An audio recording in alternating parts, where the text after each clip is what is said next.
Hey, how's it going? It's Craig. I'm out in the garage and today we're going to take a look at the arcade PCB we ordered in the last video. Let's take a look.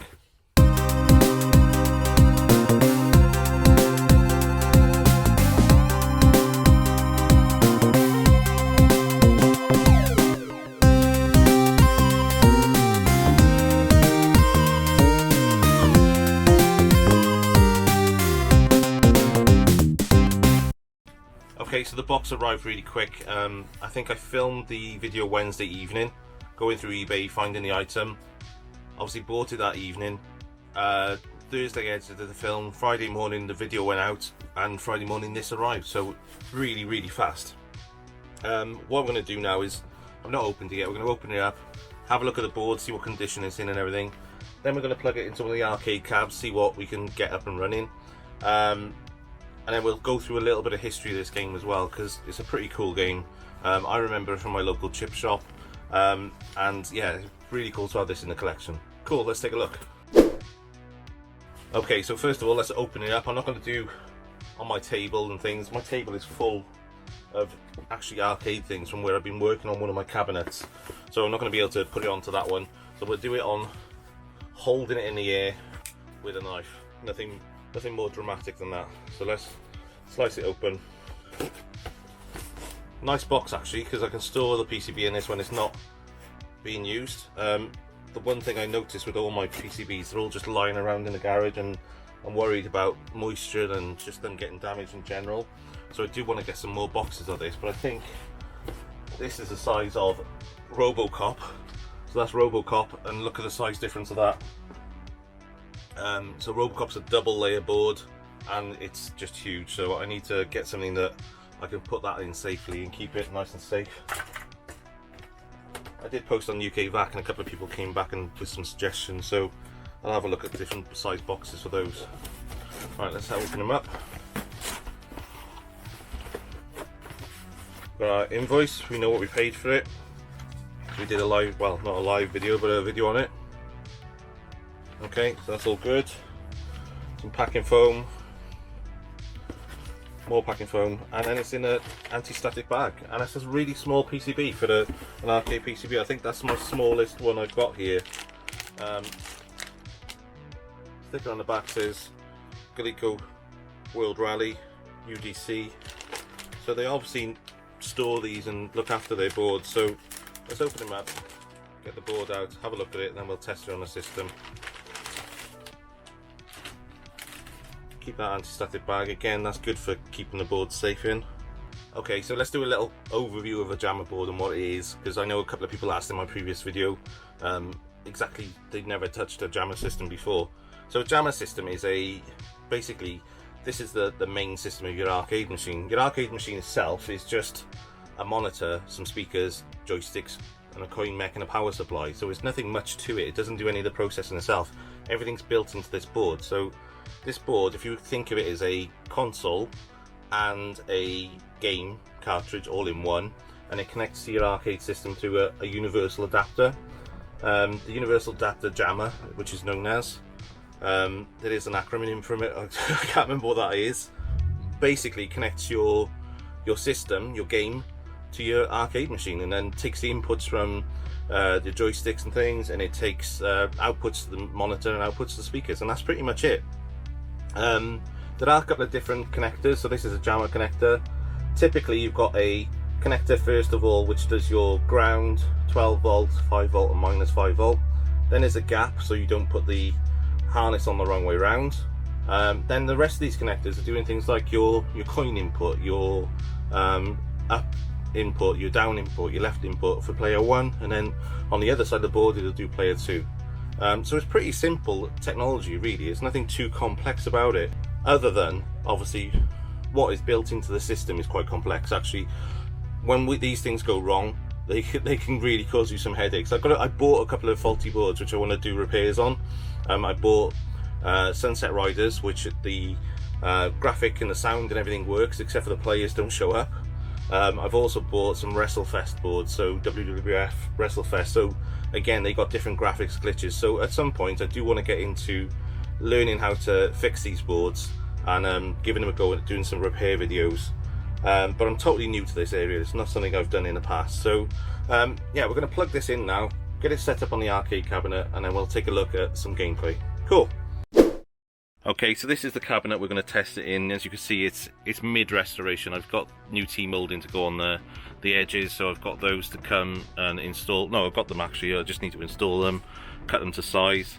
I've done some of the tidying up on some of the metal work, so I've sprayed these up.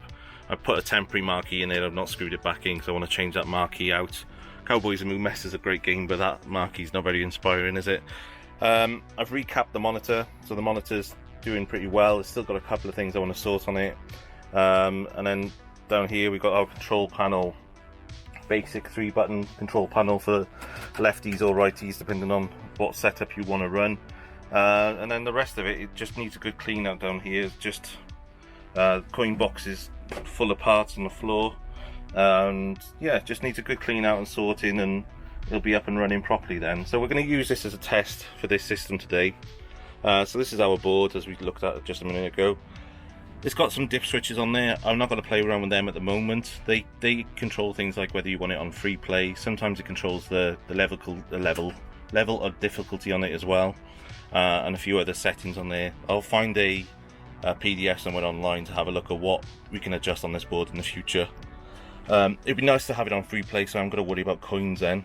Yeah, okay, let's plug it in. So what we're going to do, hopefully you can see this because it's going to get dark down here, and it's going to be difficult to film and hold this camera. So basically it's going to be very dark in here, but at the back of this cupboard, basically that's all an arcade cabinet is a big cupboard, is a power supply on the right hand side. The rest of it is just your regulators for the power and things, and then a bunch of cables. So this is your Jamma connector. Let's try and get in a bit of light. So you've got two sides to it. This side is all your power and things, so you know that goes on the right hand side, and then from this part onwards, from here, from where my thumb is now onwards, is all your button controls and things.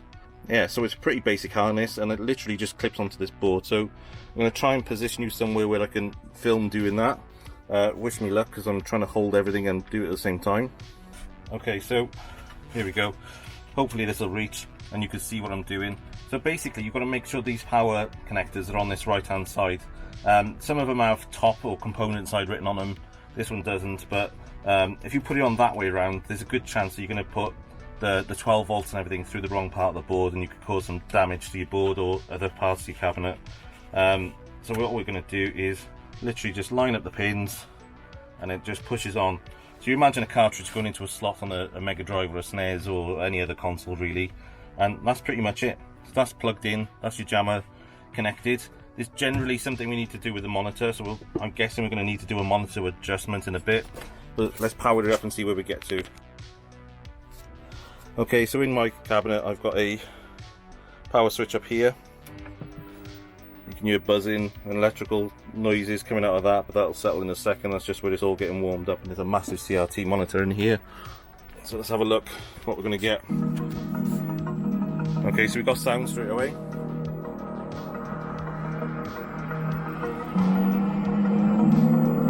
No monitor output.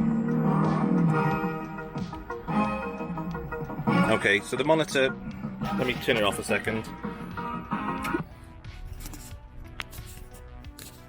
Okay, so one thing on arcade games is that monitors are set for different frequencies and different setups and things, so it's typical that when you plug in a new game that it might be really messed up. You might be able to see the graphics and it all squashed and out of alignment, or it might be that you can't see anything like that on this one. It's too dark, there's nothing on there, and you've got to adjust the back of the monitor. So if we come around here, luckily this cabinet's still pulled out and it's what I'm working on.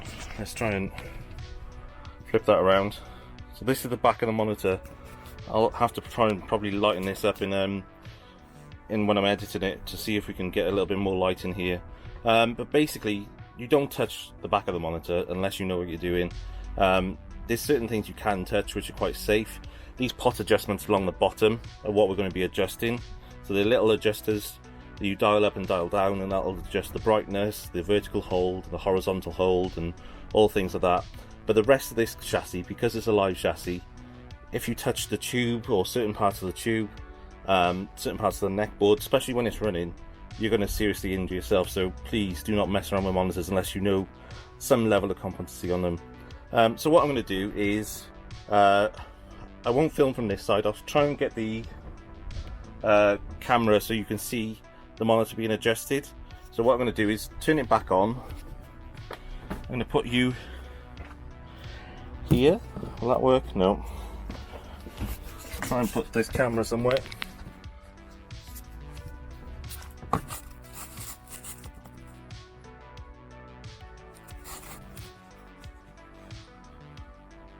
Okay, that camera's balancing on top of something now, so hopefully nothing moves and it doesn't try and track me. No, that's fine. I'm going to turn the system back on. Once the system's back on, you're going to be able to see the screen. I'm going to be the other side of it, so I've got a mirror here, and I normally use a mirror to see what's going on with the screen. I'm going to be sticking a screwdriver back into there and adjusting those pots just to get this monitor up and running and get the graphics tuned in just how we want them. So let's have a look. Hopefully we can get this tuned in quite quickly and have a game on it. So the system's up and running, a marquee's on, we'll hear some sound in a second. If this was tuned in now, you'd probably have seen a test screen where it was testing all the ROMs and RAMs and everything. Okay, so that's up and running.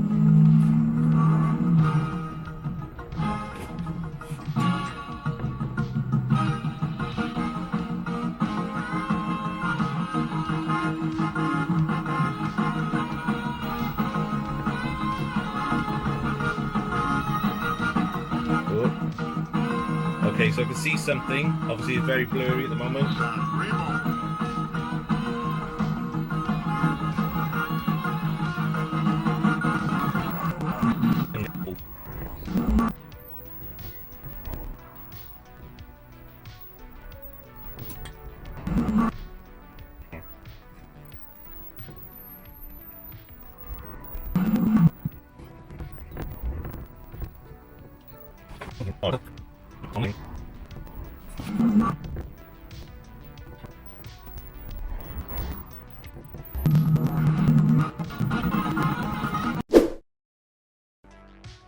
Okay, so now I am on the following Thursday. This got delivered on the Friday. I can't remember what day I was doing the video last time, but probably last weekend. I've left it all week because I started tuning that monitor in. I could get it to tune in to a certain amount and I could see the picture looping. Music was playing on the game and everything else, but I just couldn't get that. When you're doing arcade monitors, you've got to do a horizontal and a vertical hold, basically what they call it. Otherwise the image just keeps looping and things. And I just couldn't get it for the life of me to hold, and it was just doing my bloody head in, and I gave up on it in the end. And I had to look online and see if I could do anything. Spoke to a couple of people and I thought it was the monitor, so I was doing loads of adjustments to the monitor. What else did I do to it? Changed a couple of settings on the monitor, changed a couple of the pot settings, a couple of the switch settings on there, and changed it, one of the frequencies on there as well, and hooked up a wire between the vertical hold and the horizontal hold so we could adjust both of those at once. I could get the test screen to hold, and I'll show you that in a second because I want to test that again first just to make sure I'm happy with all that. And to get this test screen, I just literally, I've probably talked about it earlier, you literally just switch one of these dip switches, and this first dip switch on this side, switch that up to on, and then the board will boot into a test menu, which is like a color grid, so you can see the colors are all right, everything's aligned and working fine. So I got it to do that, but then as soon as I turn that switch back off, I'll show you what it's doing. It's just looping like mad, and it just can't get the game to fix. So I contacted UDC, the guys that sent me this board. I bought it obviously off of eBay and everything, and they were amazing, absolutely really fast getting back to me. We can reassure you the board was tested, and we've run it, we've had it for a while, and I didn't think the board was faulty. It was just after some advice if they knew anything about it, and they even started doing Google searches and things, and I've been searching as well, but they came back with a link saying that the video ground on here may need to be shorted to the actual ground. And I've downloaded the manual for this game off the internet, a PDF manual of it, and printed that out and had a read through that. And on there they talk about the video ground as well. So I'm going to show you what this looks like at the moment, and then I'm going to try and jump a wire across so we can ground that video ground out, and hopefully we'll have this game up and running. So let's take a look at what we got it to do so far, and then we'll come back and do that jump across and hopefully get some gameplay. Cool. Okay, so you can see I haven't adjusted it properly, but you can see the screen is locking and doing what it's meant to do. So we can see this grid, obviously the screen was meant to fill the whole monitor, and it's just filling to about here when it should be up to here. So it's a couple of inches out. That's on the adjustment, we can do that in a bit. But as you can see, we've got the color gradient, we've got the text reading nice and clear on there. Yeah, if the game played like that, I'd be happy. But what we're going to do now, I'm going to turn it off on the switch underneath. Sorry it's so dark and crappy under here. I'm going to switch that switch back across. You're not going to be able to see this, but just switching that dip switch back down. Then I'm going to power it back on.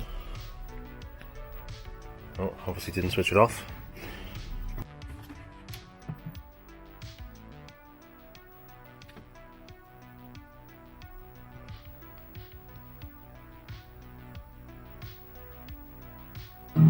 Okay, so we've got it back. Picture's holding now.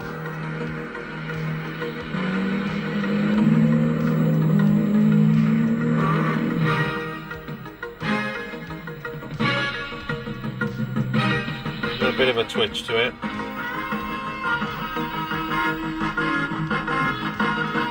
And there we go. Oh. So we're getting a lot of this interference on it all the time. This is actually better than it was before. Let me turn it down a bit.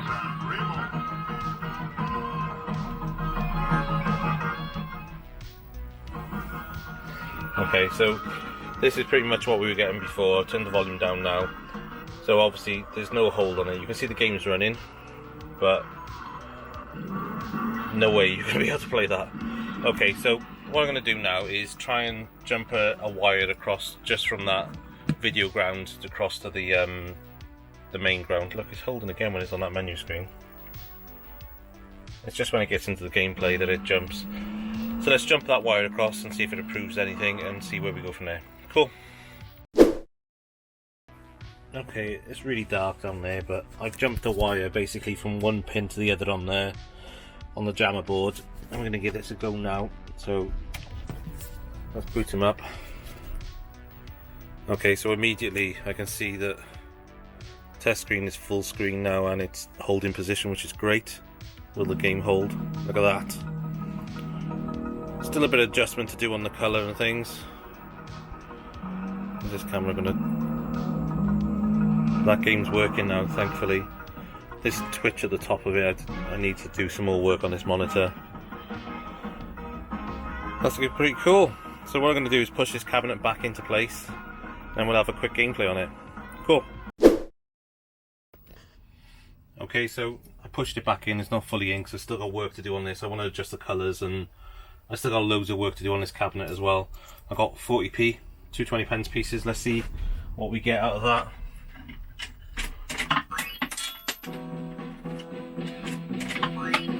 We've got 2 credits, 20p a credit. Sorry, it's quite loud. Let me turn it down. There you go. This is my first play on this game. Never played it. Well, I have played it years ago. I think it was this game when I was playing it as a kid. Joysticks are working, which is good. Let's go with easy first of all.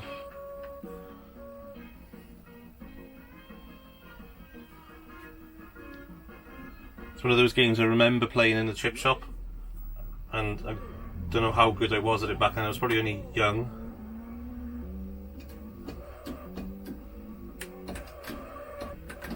Not very good.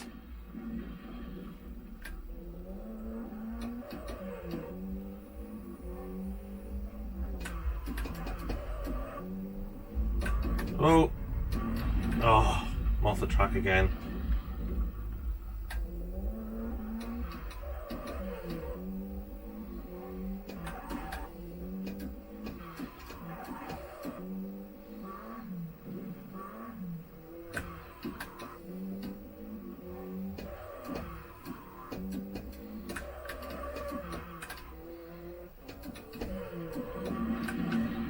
goes a bit nuts when it crashes. I don't know if that's a glitch or what. Finished anyway. When I crashed, it went like bouncing all over the screen. I know it's meant to obviously roll and things, but that was weird. We'll carry on anyway.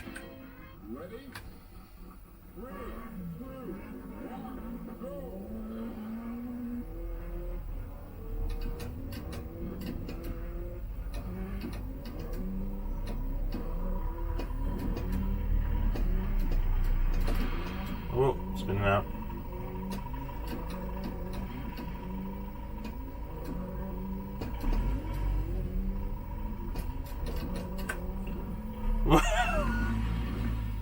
It's definitely got some issues with it, haven't it? Look, that glitched totally then and it just disappeared, but it's playable in the most part.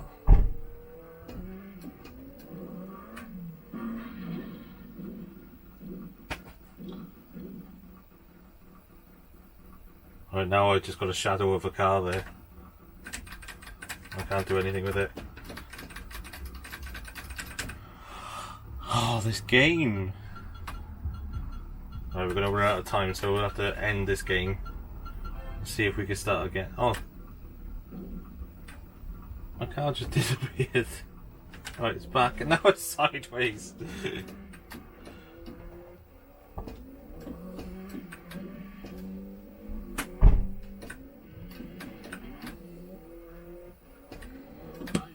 Oh, out of time.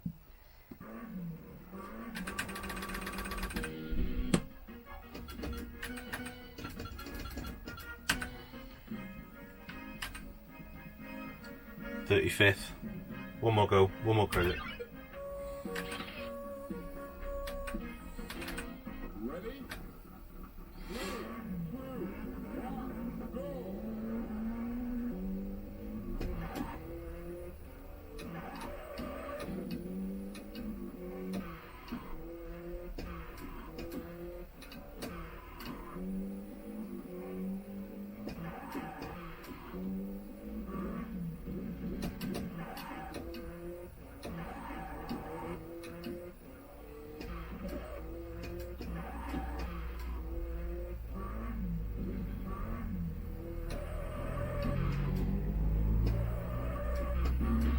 Gone silent now while I'm playing it.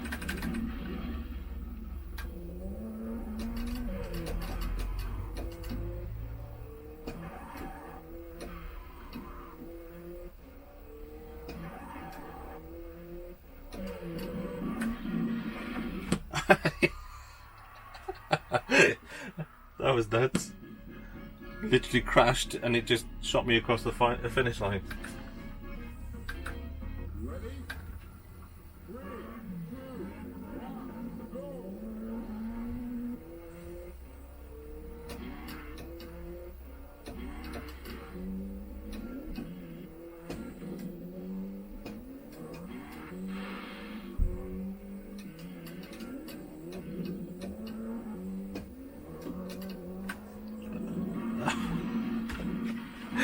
Where's it going?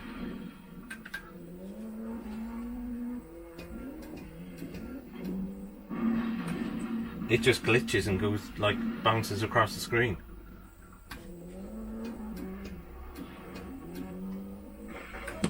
I don't know whether this is just a RAM issue or something's happening and needs resoldering and reseating. I'm pretty happy that it's running, but these games are old, aren't they? They're old Jamma boards. There's always going to be some kind of issue with most older games.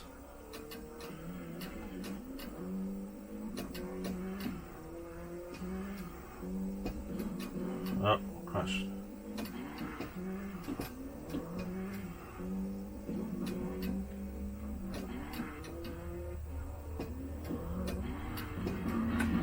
It just seems to like all of a sudden lose his mind and just throw me across the course somewhere. No, that is pretty much unplayable, isn't it?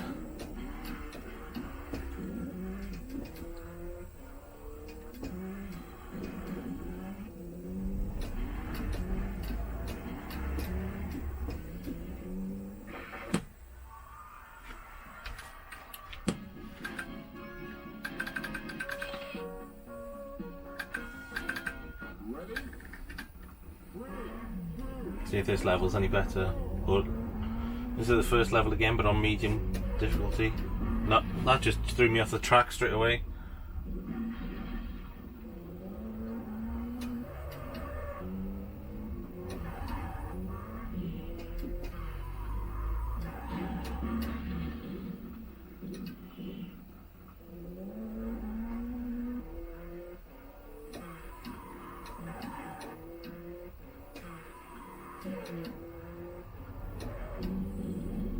Didn't even crash then, and it went nuts.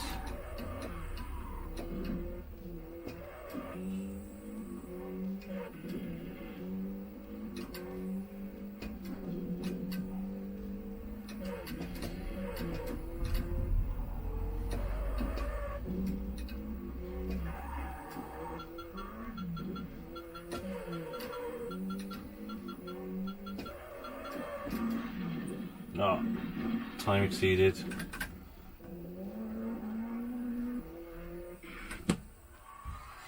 There we go. So that was my 40p on it.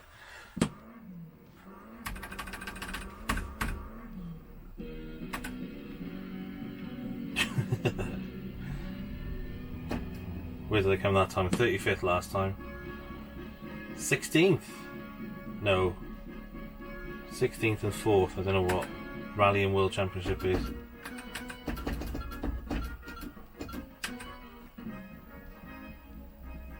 '16th, not bad. Second go. Okay, let's do a bit of a wrap up and see where we get to. Cool. Okay, so there we have it. That's my first YouTube payment. Not down the drain in any way. It's a bit of an interesting one. Getting that board up and running certainly wasn't an issue of UDC. UDC did a great job sending me that board. The packaging on it was spot on. Customer support on the eBay was amazing. Thank you so much to the guy that was replying to me on that. I've got the system up and running. It does have that glitch on it. The gameplay, I've even seen it in a demo mode where the cars just disappeared in the demo mode. But in fairness, if you were testing the board, it's been in storage for a while, you probably plug it in, check the sound's working, check it's coining up, check it's playing.